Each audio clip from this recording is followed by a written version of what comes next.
సమగ్ర కులగణన ఎస్సీ వర్గీకరణ నివేదికలకు తెలంగాణ మంత్రివర్గం ఆమోదం తెలిపింది. సీఎం రేవంత్ రెడ్డి అధ్యక్షతన అసెంబ్లీ హాల్లో సుమారు 2 గంటల పాటు మంత్రివర్గ భేటీ జరిగింది. ఈ సందర్భంగా రెండులపై చర్చించి ఆమోదం తెలిపింది. నివేదికలను అసెంబ్లీలో ప్రవేశపెట్టి ఆమోదం తెలపనుంది ప్రభుత్వం.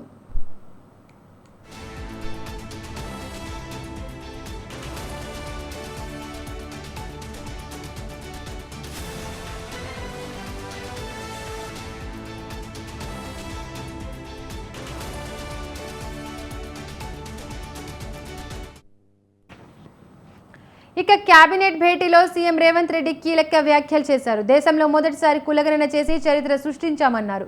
పకడ్బందీగా సర్వే చేసి సమాచారం సేకరించామని చెప్పారు. కులగణన ఎస్సీ వర్గీకరణకు రోడ్ మ్యాప్ తెలంగాణ నుండి ఇస్తున్నట్లు సీఎం రేవంత్ రెడ్డి అన్నారు. కులగణన విషయంలో ప్రధానిపై కూడా ఒత్తిడి పెరిగిందన్నారు. ఎస్సీ వర్గీకరణపై సుప్రీంకోర్టు తీర్పు ప్రకారం వెళ్తామని సీఎం రేవంత్ రెడ్డి స్పష్టం చేశారు.